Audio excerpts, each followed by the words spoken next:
The number one thing that holds people back from being successful as a coach, it's obvious. Before I tell you, do me a big favor. Just click that subscribe button and click the notification bell so that you get notifications, because I want to get my channel a little bit more fruitful, shall we say?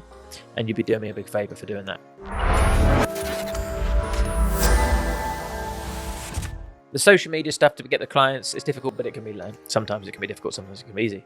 Coaching in itself is really simple. It's just about learning questions. That's easy. Every part of a coaching business is simple as hell. You just learn questions and then you connect with people online and deliver value until one of those people wants to work with you. And then you get them on a Zoom call and then you ask them questions. That's all coaching is. It's easy. But the thing that stops them is this: the mindset, the fear, the insecurity, the doubt, the perfectionism, the lack of confidence, the limiting beliefs. Almost everyone. And they all think they're unique in it as well. And that's what makes it so difficult. Not many coaches talk about it because they want to pretend like they are confident, because they think, how can I possibly be a coach if I'm not confident? You're a human being. You know, emotions are normal, natural. You can't just turn them off. We are going to find things scary when they're unfamiliar and new. We are going to have to challenge ourselves and push ourselves out of our comfort zone. There will be moments of doubt. It's completely normal. But I think it's because a lot of people believe they're the only coach that's experiencing that and everybody else is amazing and has loads of confidence. They don't know what's going on behind the scenes, or they don't know the years of struggle that person had to be able to get to that stage. Or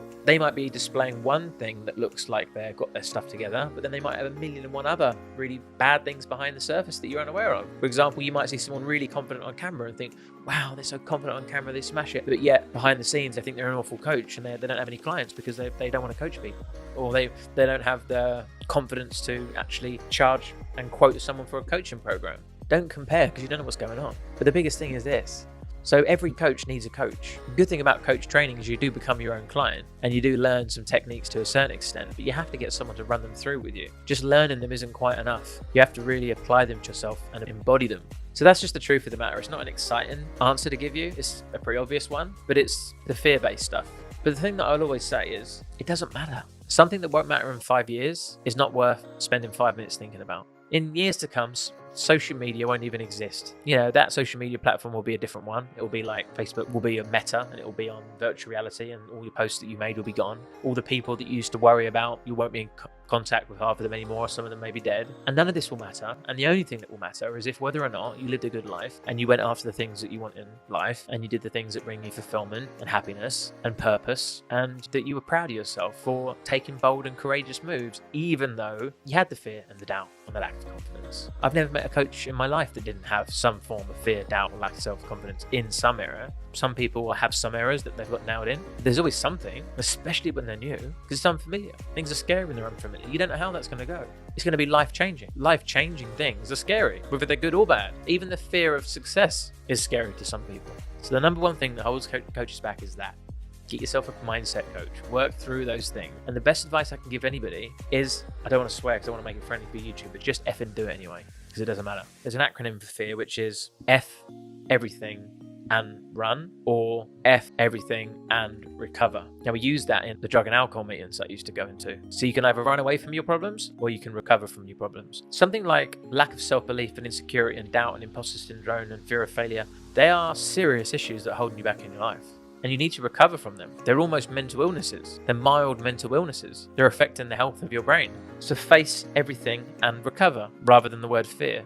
There's another acronym for fear, and that's false evidence appearing real. It may seem scary, but it's false, and it appears real, which makes you believe like it's scary. Someone might tell me that a Facebook Live is scary. That's a big one I get a lot. Like, even posting on social media is scary, but doing a live where they don't know who's going to be on there, and if they make a mistake, they're stuffed. They can't spend hours perfectly crafting the piece. Facebook Live for people on Instagram Live or YouTube Live petrifies people. But think about this. Like I mentioned, in years to come, that platform won't even exist. It's just a piece of glass on a laptop screen in a piece of technology that's emitting some signal across the world to represent you on a video to some random groups of bones and flesh.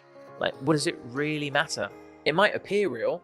on the surface, circumstantially, I'll drop a bit lower because I don't know how high you can see, but circumstantially you see the situation and believe you're scared of it, and that is Facebook Live. But then you drop a bit deeper, and you would do this in coaching, and you would go, well, a coach would ask you these questions, but I'll guide you through this process. You could ask yourself, is it actually the Facebook Live, or is it the people watching the Facebook Live? So now we're getting a little bit more clarity. So okay, so it's not actually the Facebook Live, it's the people watching it. Because if you were to do a Facebook Live with 0 people watching it, you wouldn't be scared of it. But why are you scared of the people?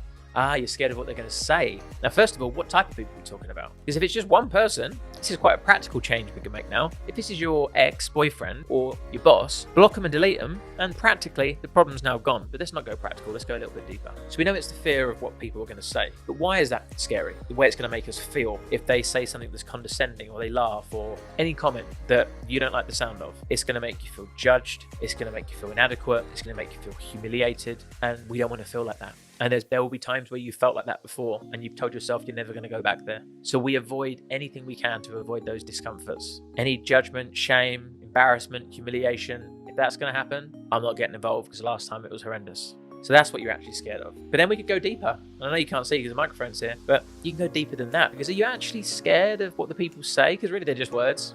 It's what that says about you that's scary. If they say that about me, then that means that I'm not enough. I'm not good enough. I'm not smart enough. I'm not clever enough. And that taps into your own insecurities and doubts on just in yourself. You know, if you have like a bit of a belief that you're not good enough in some way, it's just natural. That's the fear. I don't want to be enough. But even going below that, if I'm not enough, then that means I won't be loved. And everyone wants to be loved. I want to be loved. I want to be loved by as many people as possible. And everyone else does as well. So that's why this stuff seems so scary, because it taps into that. If I'm not enough, I won't be loved. But then why is that scary? Because if you're not loved, then you won't be protected. And this taps into the amygdala in the brain. Now, the amygdala in the brain is the part that stops you from making silly choices that puts your life at risk and creates fear responses when there's danger. And one of the fear responses we are programmed to be aware of is to be protected by our families. Now, if we're not loved, we would have been outcasted, rejected, and then you're then vulnerable and at risk of being killed and eaten. And that's the real fear.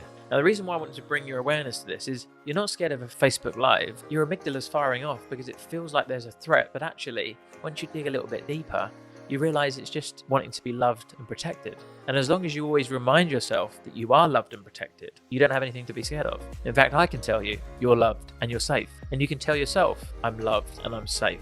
And then you can then go out and do the thing that you need to do. Do Facebook Live seem so scary anymore? Because you know what was really driving it now, right? And that's called awareness. And that's the sort of thing you can get from having a coach. Hope this video was helpful. I'd love to know what you took away from it. Please drop any comments below, and continue watching any of my other videos that you might fancy. And if you haven't subscribed to my channel, please subscribe.